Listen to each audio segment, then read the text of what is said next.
Bienvenidos a este segundo capítulo de Enlatados Imperiales. Quien les habla, Pibe de LED. Vamos a hablar de la Torre del Silencio, una parte oscura de Warhammer 40K, de las Cruzadas Negras, de la mano de Ezequiel Abaddon. Y allá vamos.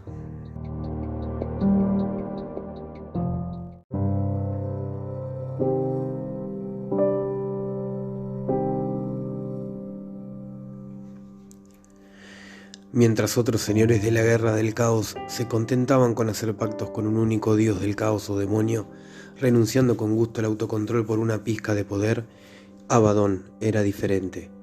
En las largas décadas de la Gran Cruzada y los sangrientos años de la herejía de Horus, él había estudiado la forma en que Horus libró sus guerras y dominaba a sus aliados. Lo que Abaddon observó fue, primero, la mano del emperador y luego la influencia de los dioses oscuros. Limitando la grandeza de su primarca y conduciendo inevitablemente a su desesperación, Abaddon no cometería semejante error, y aunque juzgaría a los dioses del caos como aliados, juró que nunca sería completamente esclavo de ellos.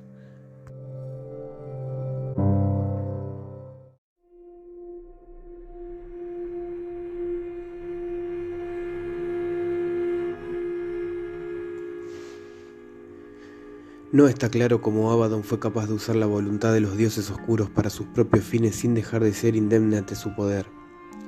Algunos dicen que en la sangre que comparte con Horus, alimentando viejos rumores de que él era su único hijo puro. Otros dicen que Abaddon quedó traumatizado de tal forma por la muerte de Horus y la derrota en Terra que su mente fue consumida por el odio y la ira hasta que no dejó nada de su humanidad. Otra historia sostiene que Abaddon nunca fue humano en absoluto, que es una construcción de los dioses oscuros, una expresión de su odio por la humanidad. Cualquiera sea la verdad, los poderes ruinosos eligieron a Abaddon para ser su campeón y le obsequiaron con una libertad de voluntad negada a muchos de sus sirvientes, tal vez impresionados por la audacia y la grandeza de su venganza. Independientemente de cómo se ganó este favor, el periodo posterior a la destrucción de los clones de Horus durante las guerras legionarias y el cambio de nombre de los hijos de Horus fue un tiempo de guerra y denominación para Abaddon y la Legión Negra. A medida que creció en tamaño y fuerza, ejerció su poder sobre otras partidas de guerra dentro del Ojo del Terror, aplastando y absorbiendo innumerables bandas menores, plegándolas a la voluntad de la Legión y sumando su fuerza a sus filas en crecimiento. Mientras tanto, Abaddon también buscó otras formas, tanto para aumentar su poder personal como para aprender todo lo que pudiera sobre el nuevo y peligroso reino en el que se encontraban. El saqueador ya había descubierto mucho durante su propia peregrinación oscura. En sus viajes había aprendido que encarnaban y representaban los poderes de los demonios, algo que podía ser controlado, del mismo modo que un hombre podía controlar a otro. También se dio cuenta de que el Ojo del Terror era un lugar que contenía innumerables dispositivos arcanos, armas prohibidas y mundos perdidos, muchos de los cuales desconocidos para el resto de la galaxia y que podían usarse para sus fines.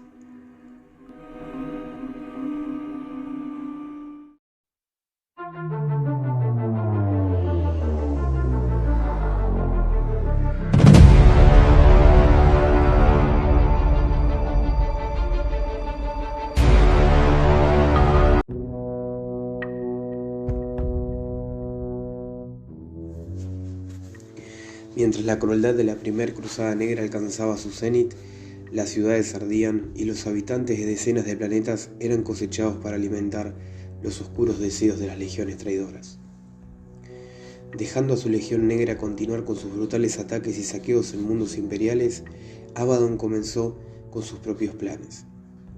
Utilizando los aullantes almas de la disformidad, nacidas tras tamañas destrucción y sufrimiento, realizó un pacto demoníaco en secreto.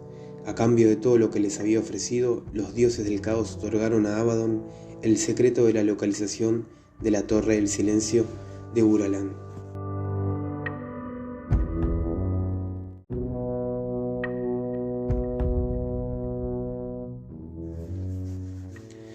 Escondida en las sombras del Ojo del Terror, Uralan era un nombre susurrado en leyendas demoníacas, como un lugar en el que los propios dioses escondían sus secretos.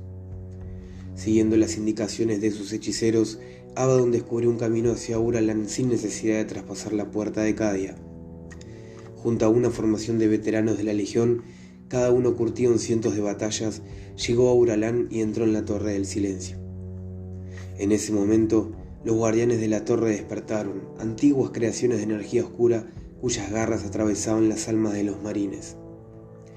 Tras una cruenta batalla, Abaddon llegó al propio corazón de Uralán. Allí, las oscuras criptas daban paso a la luz y un viento etéreo. La gravedad estaba invertida y donde antes Abaddon pisaba la tierra, ahora se encontraba en un mundo reflejado. Siguiendo un camino de árboles retorcidos, entró a un laberinto de piedra antigua que se desmoronaba y volvía a construir ante sus ojos. Lleno de fantasmas y ecos de aquellos que le perecieron, el laberinto era una demente mezcla de nuevo y viejo, de muros que se combaban sobre el mismo en ángulos imposibles. Por lo que pareció una eternidad, Abaddon vagó por el laberinto luchando contra los espíritus que lo poblaban e intentaban añadirle a sus filas. Finalmente, el final de sus fuerzas, el saqueador se preparó para un último envite.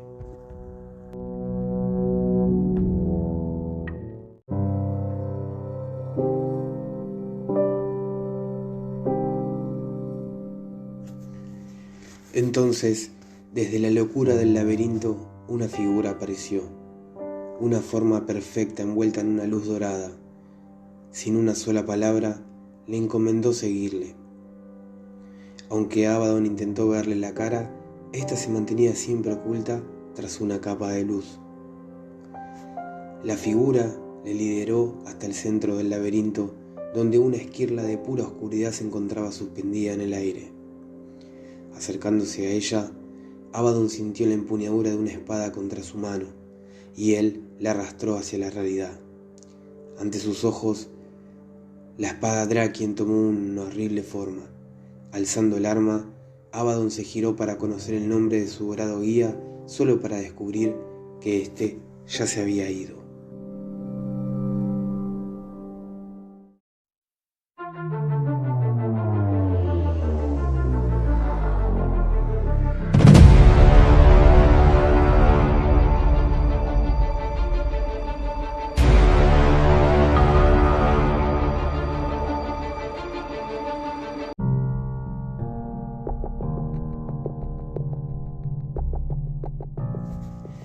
Infundidos con el poder del caos, el poder y la gloria de la Legión Negra crecieron durante la Primera Cruzada Negra. Bajo el mando de Abaddon consiguieron aún más victorias y triunfos. Fue un tiempo glorioso para la Legión y la violencia y el derramamiento de sangre sirvieron para olvidar parte de las memorias sobre la herejía de Horus y la derrota a las puertas del Palacio Imperial. Sin embargo, aún con la masacre y terrible destrucción que causó, la cruzada llegó a su fin. Respondiendo a la amenaza mortal, el Imperio reunió sus recién fundados capítulos y legiones titánicas y los envió contra los traidores. Aún así, decenas de planetas habían sido silenciados y millones de ciudadanos imperiales fueron arrastrados al ojo del terror en medio de gritos y desesperación. Abaddon había medido el poder de las defensas imperiales y comprobado él también el de su Drakien. Incluso tomó para sí el título de Señor de la Guerra, obteniendo así todo lo que en su día había pertenecido a Horus. Nadie en la Legión cuestionó su mando, pues la cruzada había demostrado con creces su liderazgo. Para la Legión Negra, su primera incursión fuera del ojo había supuesto un gran paso para restaurar su posición entre las legiones traidoras, forjando un nuevo respeto por los guerreros de armadura negra y su nuevo señor. Además, Abaddon había demostrado que los dioses le favorecían, algo que ni siquiera los primarcas demonio podían ignorar. El conflicto todavía ardía entre las legiones, aunque ahora tenían un nuevo propósito, algo olvidado desde la caída de Horus. El mayor logro de la Legión no fueron solo sus brutales victorias, sino también la unidad que había logrado forjar entre los traidores y sus aliados demoníacos. Aunque los marines espaciales del caos, los demonios y los herejes se volvían unos contra otros una vez que la resistencia imperial había sido aplatada, en presencia de la Legión Negra mostraban un reticente respeto. Esta era la Legión de miedo y denominación que Abaddon había creado, y sería un ominoso portento del porvenir del Imperio.